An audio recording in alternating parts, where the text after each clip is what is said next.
인공지능이 발달하는 시대에는 기계가 사람을 대체하기 때문에 일자리가 없어진다고 말하는 사람이 많습니다.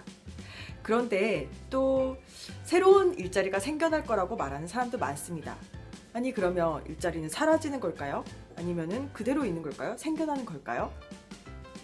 사실상 이것을 알아보기 위해서는 20세기에 우리가 어떤 식으로 일자리를 만들어 왔는지 알아볼 필요가 있습니다.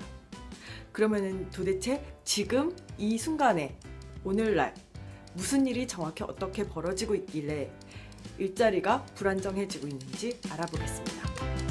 생각해보면 경제 성장기에 우리나라 경제에서 기둥을 차지하던 회사들은 크게 자동차와 건설사라고 볼 수 있었습니다. 많은 회사들이 자동차 회사와 건설사의 협력업체였고요.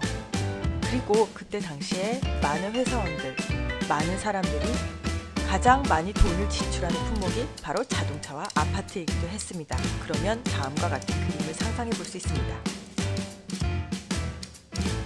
셀러리맨 김씨는 자동차를 생산하는 회사에 들어가서 월급을 받고 일을 합니다. 자동차를 생산하는 회사는 자동차를 생산해서 돈을 벌고 셀러리맨 김씨에게 월급을 줍니다. 김씨는 차곡차곡 월급을 모아 다시 자동차를 삽니다. 기업들은 그렇게 돈을 벌어 다시 직원에게 월급을 주죠. 셀러리맨 이씨는 아파트를 만드는 건설사에 들어갑니다. 건설사는 아파트를 만들어서 돈을 벌어서 셀러리맨 이씨에게 월급을 줍니다. 이씨는 또 차곡차곡 월급을 모아 아파트를 삽니다. 그렇게 건설사는 아파트를 팔아서 번 돈으로 또 직원들에게 월급을 줍니다. 이렇게 전체 경제가 자연스럽게 지속적으로 돌아가게 됩니다. 이렇게 우리 부모님 세대의 경제는 아파트와 차를 만드는 회사에 들어가서 월급을 받아 또 아파트와 차를 사는 삶을 살았습니다. 이런 시스템에서는 사람들은 내년에도 이 직장에서 월급을 받을 것을 알고 있고 회사는 내년에도 아파트와 차가 팔릴 것을 알고 있기 때문에 지속적으로 사람을 고용하고 또 투자할 수 있었습니다.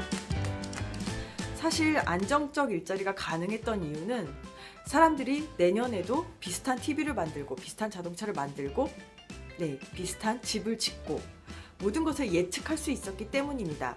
내년에도 내후년에도 내가 이 자리에 있을 것을 알기 때문에 2년 대출을 해서 차를 사고 15년 대출을 해서 아파트를 살 수가 있었죠. 그러던 것이 21세기 초반이 되면 공장에서 기계들이 일을 많이 하게 되면서 사람들은 이제 사무직으로 많이 진출했습니다. 디자인, 브랜딩, 마케팅, 광고, 그리고 금융과 같은 일이었죠. 생산직을 기계가 대체한다고 해서 전체적으로 일자리는 줄어들지 않았던 것입니다. 사람들은 물건을 생산하는 일 대신에 물건을 꾸미고 어떻게 잘 팔지 고민하는 업무를 하기 시작했으니까요.